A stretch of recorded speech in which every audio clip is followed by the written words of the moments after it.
Chapter 2. Misery Loves Company. June, Moon, and Goon. In writing this book, I have tried to give a proportionate amount of space to these aspects of marriage which I knew about from my personal experience. Unfortunately, sex is barely mentioned. All Fang knew about sex when we were married was that he had learned it in the Boy Scouts. And what good was that to me? It's too late for your husband to get sex education. If it's too late for your husband to get sex education in the classroom, let him know that he can still pick up some information at the pool room. For all my suffering, I did learn one cardinal rule which I can pass on to you. Never refer to your wedding hour as the original... Never refer to your wedding night as the original amateur hour. Out of sight, out of your head. I don't care how happily married you think you are. Remember, it's up to you to make your husband stay with you. Don't be a square in a triangle. Once I was telling a friend, Fang admits he is insanely jealous of me. Fang spoke up and corrected me. What I said was, if I were jealous of you, I'd be insane. Actually, there's no need to be suspicious about your mate. You'll always know if anything is going on. People pretend they don't want to tell you, but they're all dying to.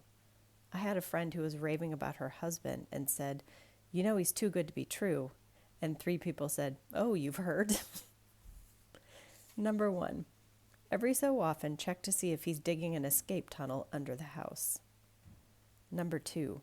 Don't bother checking up on your husband while he's at work. You won't catch him at anything anyhow unless you can parachute into the skylight of his office, in which case you'll break your leg like I did. Number 3. Unfortunate and ordinary fence around the yard will not keep a husband from wandering. I've got mine electrified. But if you enjoy being jealous, go ahead, and here's some help. Number 1, ask him how much he tipped for lunch. This will let you know if he bought 1 or 2 lunches. Number 2, on a night he's going out, give your teenage son the family car.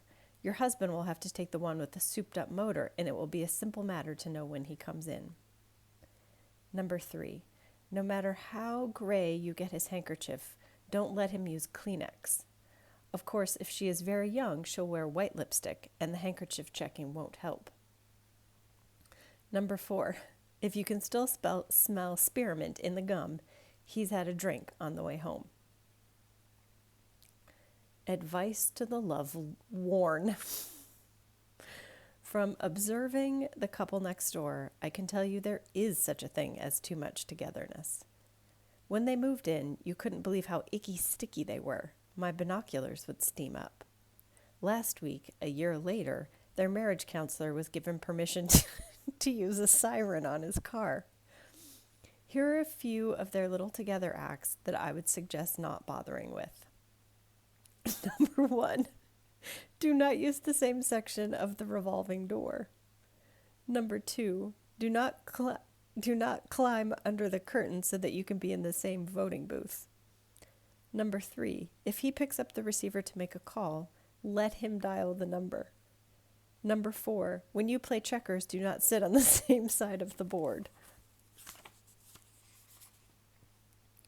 Fang and I tried togetherness. We got matching swimsuits, but Fang broke the strap on his. How to make your husband less amorous.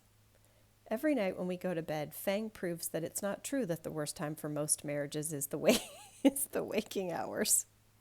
He is the kind of husband who talks me into making love by saying, "Read your contract." So I have devised a few simple rules to keep him calm. Number 1, try saying, "Good night, Chet," and if he is sleepy, he may say, "Good night, David," and turn over. Number 2, give him a lot of chores to do in the evening, or keep him out late at night so he's exhausted when he gets to bed. This tactic might be known as poop art.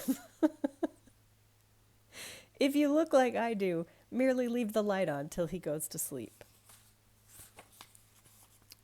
4, remember the command stay seldom works.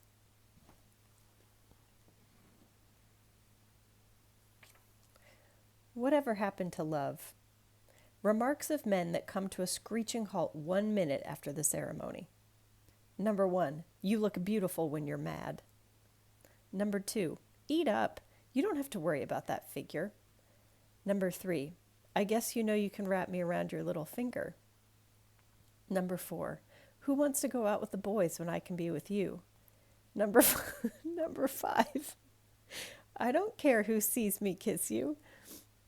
Number 6, you look pale. Remember, you shouldn't overdo. Number 7, watch a football game when I can walk down the street and show you off. Number 8, don't keep anything to yourself. When you're bothered about something, speak up.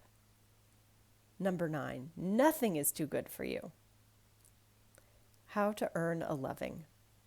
To maintain the romance in your marriage, you should fix yourself up in the morning. It's only fair to your husband. One morning I tripped and fell into the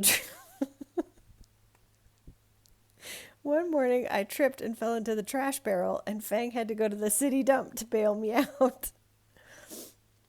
Once I suggested that Fang call me baby. He refused. He said, listen, every time I've called you that, we've had one. Number 1, baby doll pajamas are romantic attire. Wear them even if you have to buy them in size 52. Number 2, launder the sheets. The shock of having cleaned and ironed sheets will keep them awake for a few minutes anyway. Number 3, turn down the heat in the bedroom at night. It's more fun to be do-it-yourselfers.